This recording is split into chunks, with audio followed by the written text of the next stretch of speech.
Directing के part 2 importance and element of directing हम start करने जा रहे हैं। इससे पहले हम लोग concept and features of directing complete किए थे।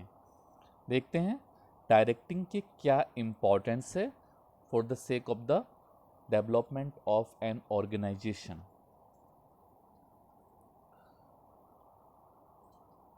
इम्पॉर्टेंस, इसका पहला इम्पॉर्टेंस है इट इनिशिएट एक्शन।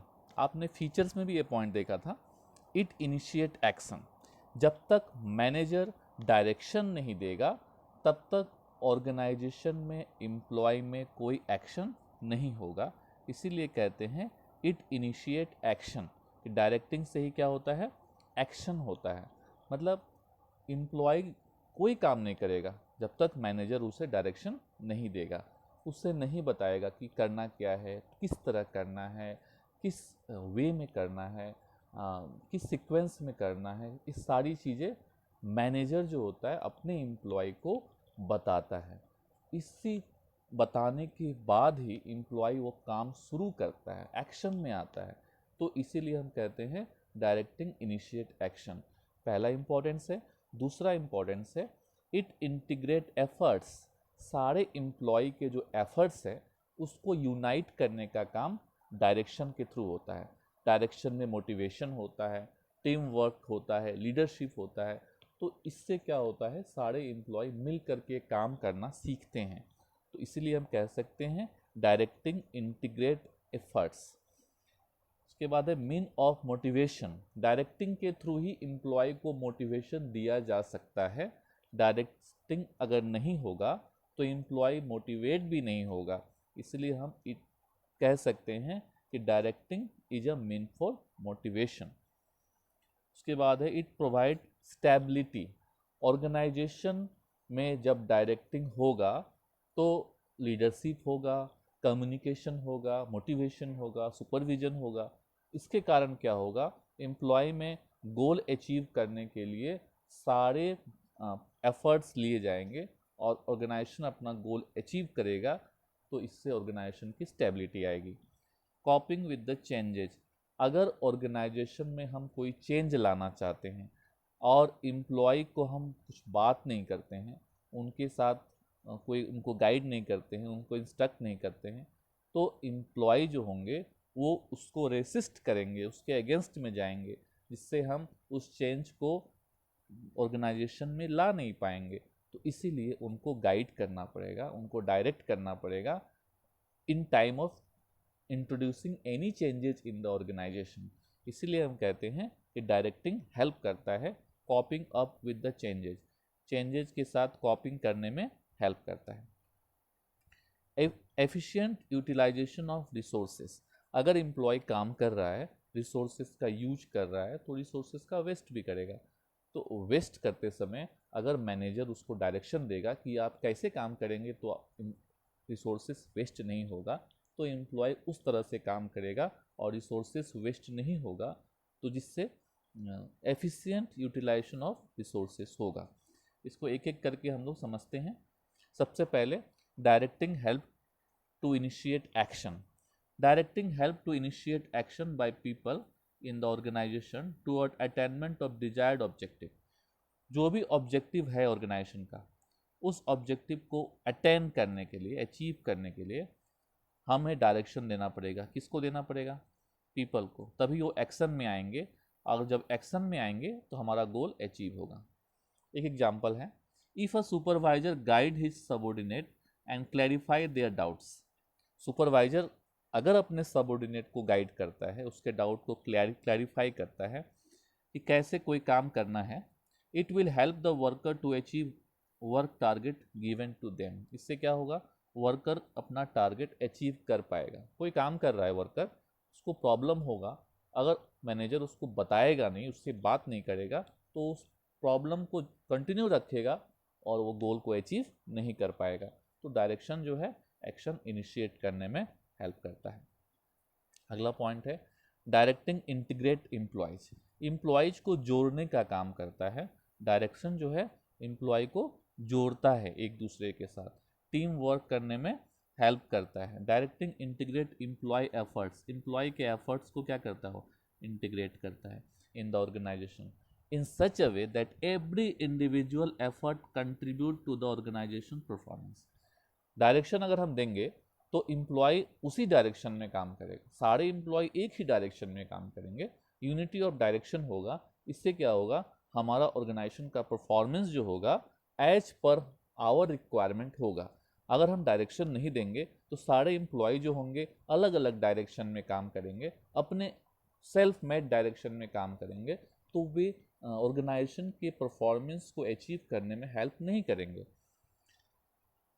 नेक्स्ट देखते हैं, it ensure that the individual work for organisation गोल।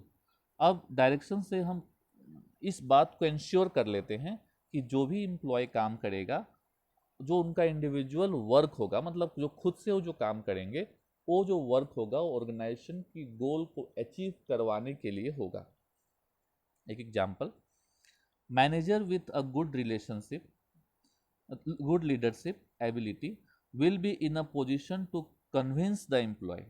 एक मैनेजर जो होता है, इसका लीडरशिप क्वालिटी अच्छा होता है, वो क्या करता है, एम्प्लॉय को कन्विंस कर लेता है that individual effort and team effort will leads to achievement of organization goal।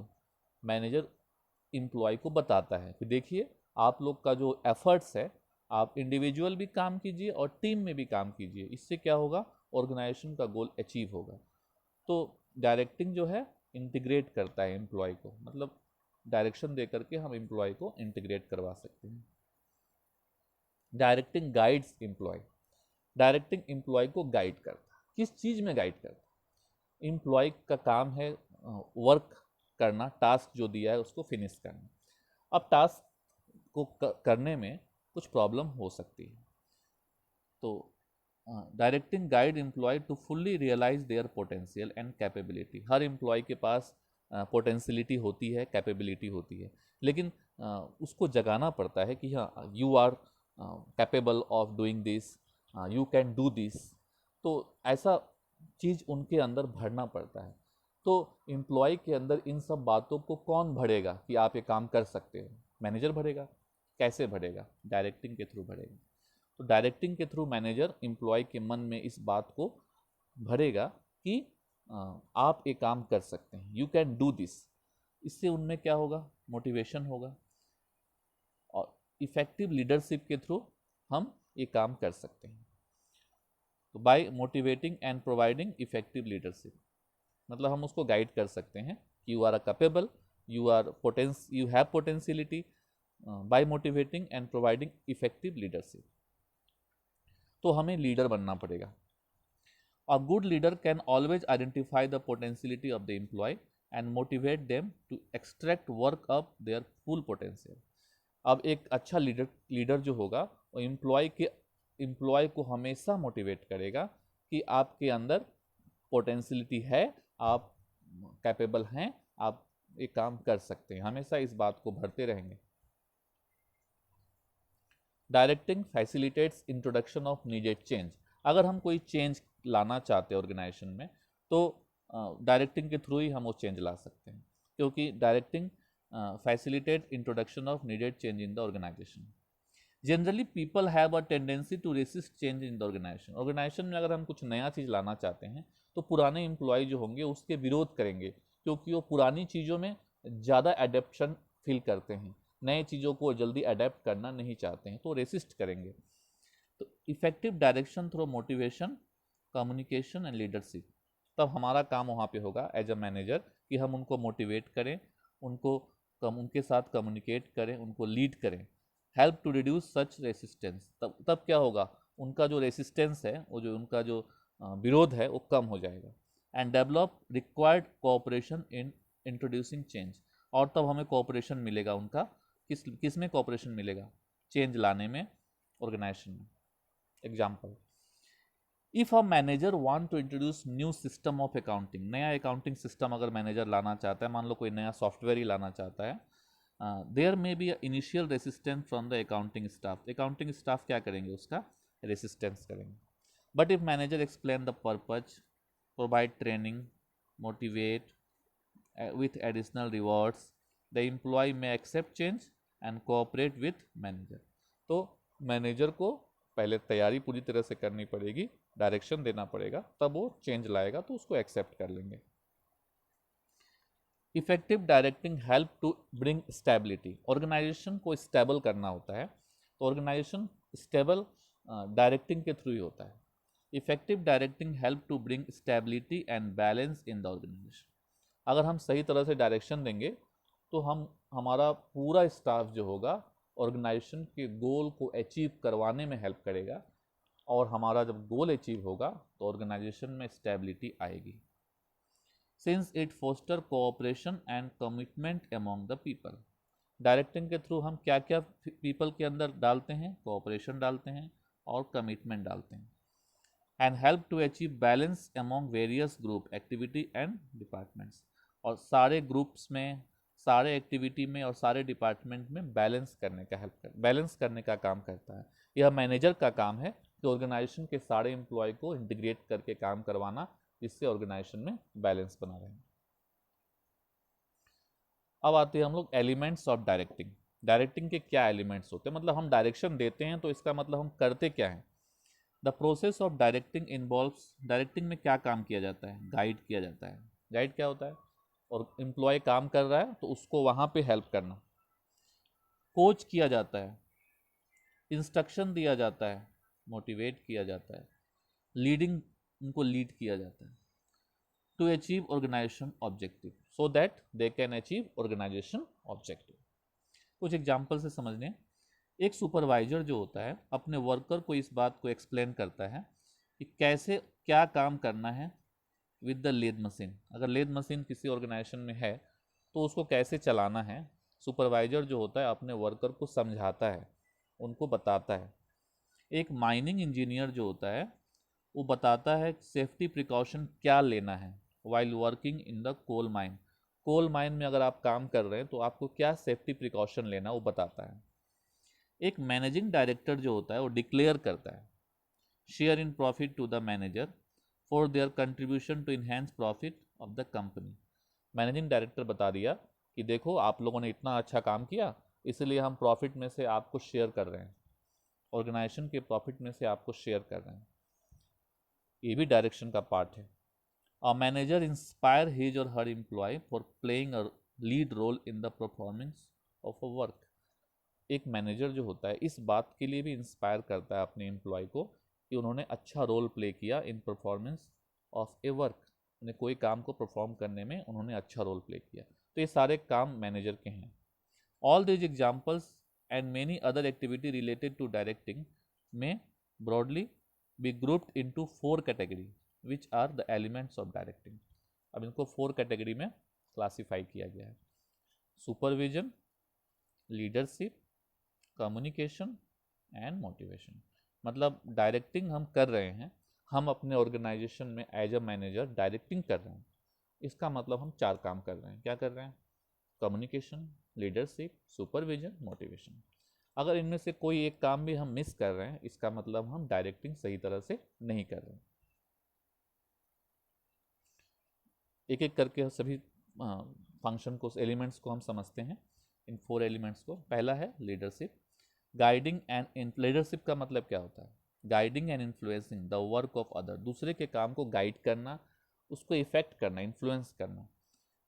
In choosing and attending specified goal so that they can choose and attend the specified goal. Leader का काम क्या है, इस leader जो एक manager जब leadership के role में आता है तो सारे एम्प्लॉय जो होते हैं उसके फॉलोवर होना चाहिए, मतलब उसके जो भी लीडरशिप क्वालिटी है उससे इन्फ्लुएंस होने चाहिए, और सो दैट ऑर्गेनाइजेशन का गोल वो अचीव करें। कम्युनिकेशन, कम्युनिकेशन क्या होता है, telling the worker exactly what they are required to do, how to do, when to do. ये सब करने के लिए हमें क्या करना पड़ेगा, कम्युनिकेशन करना पड़ेगा। Create clear understanding in the mind of workers, worker के माइंड में क्लियर अंडरस्टैंडिंग क्रिएट करना कम्युनिकेशन है। मोटिवेशन क्या कहलाता है, to enthuse the people to work harmoniously for the attainment of desired objectives। लोगों के मन में जो काम वो कर रहे हैं उसको खुशी से करें उसको पूरी लगन के साथ करें। इसके लिए हम जो काम करेंगे वो मोटिवेशन होगा। Supervision, a process to check conformity between planned and actual result in maintaining to ensure great quality of output. हमने जो प्लानिंग किया है और जो एक्चुअली प्रोडक्शन हो रहा है उन दोनों के बीच का जो बैलेंस है उसको मेंटेन करना, उसकी क्वालिटी को मेंटेन करना, ये सुपरविजन का काम। तो ये चार जो काम है, लीडरशिप, कम्युनिकेशन, मोटिवेशन, सुपरविजन, ये चारों फंक्शन जो है इसको एलिमेंट्स ऑफ डायरेक्टिंग बोलते हैं। और डायरेक्टिंग में ये चारों काम करना पड़ता है। इन चारों को एक एक करके हम लोग अगले पार्ट में अलग से डिस्कस करेंगे। तब तक के लिए थैंक यू।